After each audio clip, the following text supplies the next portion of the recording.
joining me for this short little flight today. I am taking off here at Cross City Airport in Cross City, Florida. And we're doing a little, about a 15 to 20 minute flight over to Cedar Key, Florida. I love Cedar Key. It's a small little, if you're familiar with Florida and Cedar Key, it's a small little fishing island out on the Gulf of Mexico. And they've got a little airport over there, and it's a really fun airport to fly into and land. I used to live in this area for about 20 years. In fact, Cross City Airport was my home base airport whenever I first got my pilot's license, as well as my first airplane, and my only airplane that I ever owned, the Cessna 172. I purchased it and partnered up with the gentleman, the owner, who lived here in Cross City. So a lot of flights out of Cross City. And a lot of flights between Cross City and Cedar Key. It's a fun little hop, and I really love flying into Cedar Key. It's a really cool airport to fly into. Definitely during the day, you don't want to be flying over there at night because it really doesn't. I don't believe it has any lights. It definitely did not have any lights whenever I was flying into it. Don't know about today, but either way, it's a very short runway. I won't say it's a very short runway. It's kind of a short runway, but you've got water on both the front side and the back side of the runway, so it definitely requires a precision landing.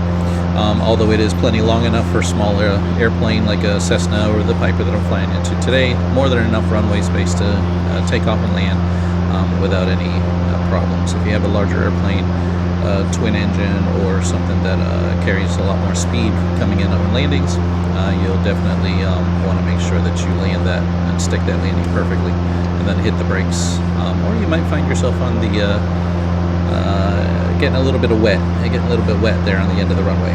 But as I'm taking off here, this was a Saturday yesterday, November the 6th. We had some nasty weather, so I decided to do some flight simulator flying in some IFR weather conditions. But you'll notice how we punched through the clouds there, getting a little over 2,000 feet.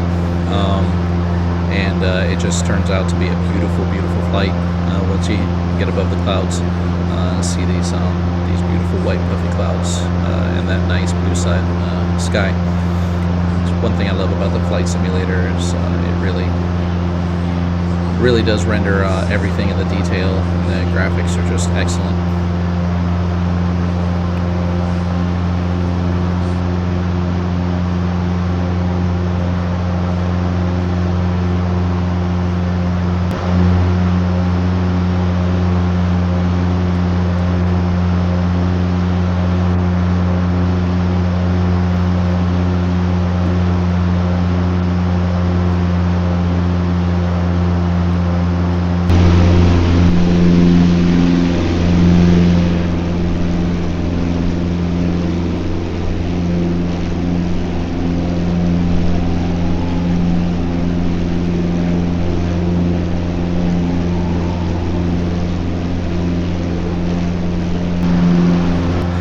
So I turned on my frame rate just to show you what my rig is doing, and for anyone out there watching this, you can see that you can get some really good simulator experience without having to run really high frame rates.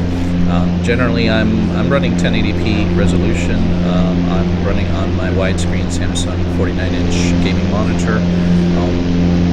I'm running the simulator at full 100% scale and ultra settings, and so I typically get anywhere between 20 to 30 frames per second at these settings. And as you can see, it runs nice and smooth, and it definitely a good running. My CPU is Ryzen 5 5600G.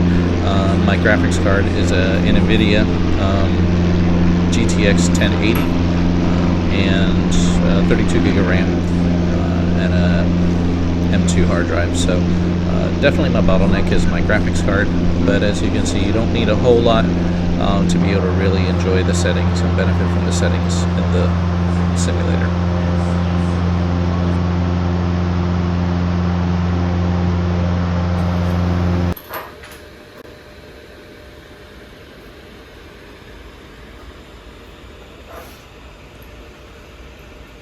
Using my Android tablet for my navigation.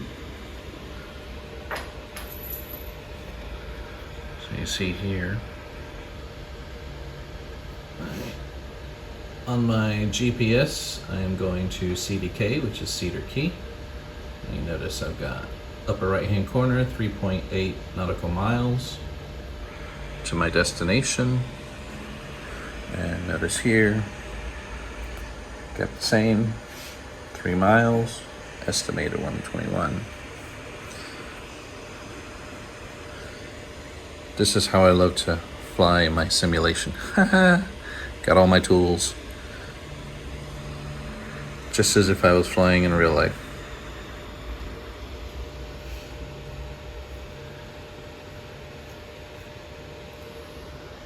As you can see right now I'm at 3,400 feet. So I'm actually flying over Cedar Key. So time to cut the video and descend down and get ready to land in Cedar Key.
So I'm doing a flyover here as I'm coming into Cedar Key Airport because I'm not exactly sure which way the winds are coming from. Cedar Key doesn't have an automated weather system that I can tune in on the frequency to learn what the winds are.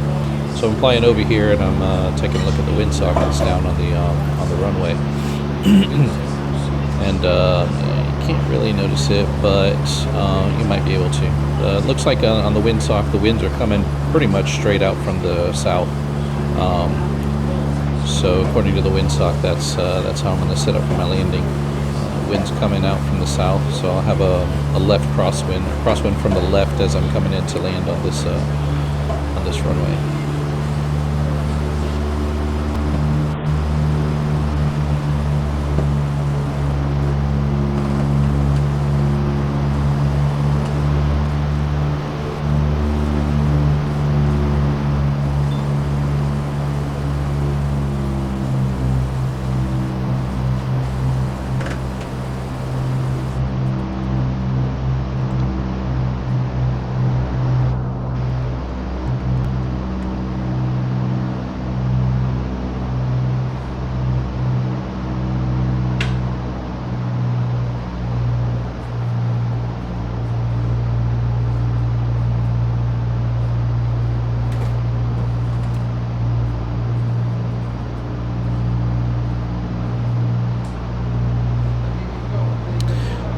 So as I'm making my approach here, one thing I'm not really paying attention when I was actually flying this was that if I had such a strong wind coming out of the south, right now I should be getting a really strong tailwind pushing me to the right of this runway. And I really didn't pay attention to that until I actually got down close to landing and realized that my winds are actually not coming from the south.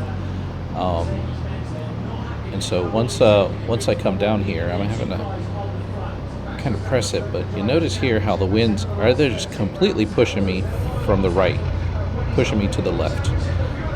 So the windsock definitely was lying to me. The flight simulator was definitely lying to me because those winds were definitely not coming out of the south. They were actually coming out of the north. And as I get closer to this windstock, you will once again see, and there was another windstock you may have noticed on the other side of the runway as I was coming in for the landing as well. But you notice this windstock's pointing straight out, coming from the left, wind's coming from the left. Well, a little bug there. Microsoft Flight Simulator totally lying to me as far as my winds go.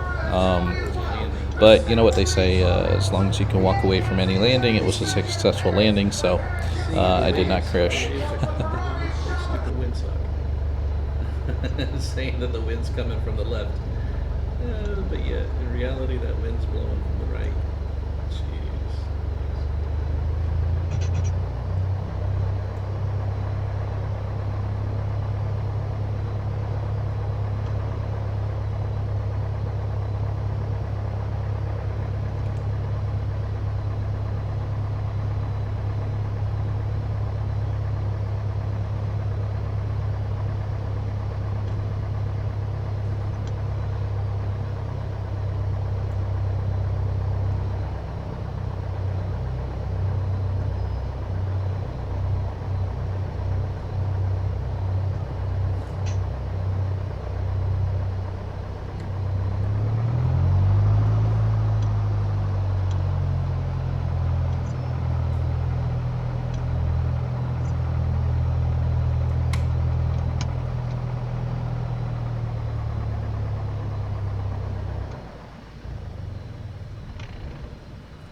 Possibly.